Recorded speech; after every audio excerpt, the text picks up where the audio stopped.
छा पाकिस्तान जे कानून ऐं आइन मुताबिक़ वफ़ाक़ी हुकूमत कराची जो कंट्रोल वठी सघे थी?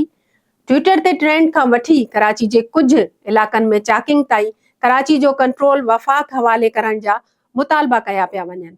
ही बहस गुल प्लाज़ा में बाहि वारे वाक़े खां पोइ शुरू थियो, जंहिंजी शुरूआति अॻूणे मेयर ऐं MQM जे वफ़ाक़ी वज़ीर मुस्तफ़ा कमाल हिकु प्रेस कॉन्फ्रेंस में कई।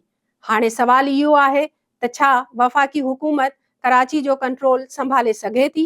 अचो त पाकिस्तान जी आइन जी रोशनी में इन जो जाइज़ो वठूं था। पाकिस्तान हिकु वफ़ाक़ी जमहूरिय मुल्क आहे जिते 1971 जे आइन तहत इख्तियार वफ़ाक़ सूबनि ऐं मकानी हुकूमतनि में विरहायल आहिनि। कराची सिंध सूबे जो गादी जो हंधि ऐं मुल्क जो सभ खां वॾो शहर आहे। तंहिं करे हिन जो इंतज़ामी कंट्रोल सूबाई हुकूमतनि जे दायरे में अचे थो। वफ़ाक़ी हुकूमत वटि सिधो सओ कंट्रोल वठण लाइ महदूद इख्तियार आहिनि ऐं उहे बि सिर्फ़ ख़ासि हालतुनि में ई इस्तेमालु थी सघनि था।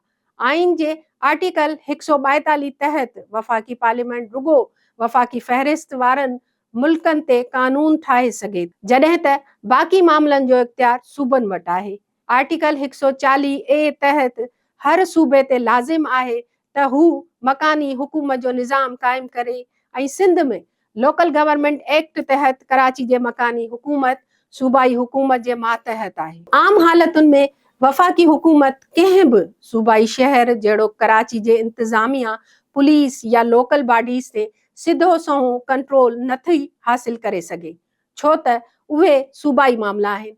हाणे सवाल पैदा इहो थिए थो त छा वाकई हुकूमत वटि बिल्कुलु ई को इख्तियार नाहे? जवाब इहो आहे त वफ़ाक़ी हुकूमत वटि कुझु महदूद इख्तियार आहिनि जेकी कराची ते असरअंदाज थी सघनि था। आइन जी कुझु शिकनि तहत वफ़ाक़ी हुकूमत मुदाख़लत करे सघे थी, पर उहा मुदाख़लत सिधो कंट्रोल जी सूरत में न, बल्कि महदूद मदद या हिदायत जी सूरत में हूंदी।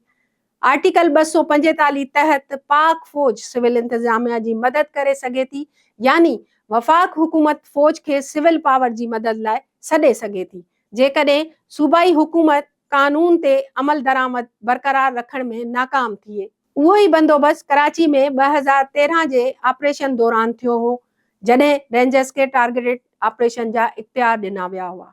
आर्टिकल 242 जी शिक 3 तहत जॾहिं फ़ौज मुक़रर थिए थी त हाई कोर्ट जो इख्तियार वारो दायरो महदूद थी वञे थो, पर मुकमल कंट्रोल नाहे, छो त फ़ौज रुगो सिक्योरिटी ऐं कानून जे अमलदारी में मदद कंदी आहे, जॾहिं त इंतज़ामिया सूबाई हुकूमत वटि ई रहंदी आहे ऐं उहो बंदोबस्त आर्ज़ी हूंदो आहे। आइन जे आर्टिकल 232 मूजिब जेकॾहिं मुल्क या उन जो को बि हिसो सलामती, जंग, परॾेही अमले या अंदरूनी ॾफेड़ सबबि ख़तरे में हुजे ऐं सूबाई हुकूमत सूरतहाल संभाले न सघे त सदर पाकिस्तान एमरजेंसी जो ऐलान करे सघे थो।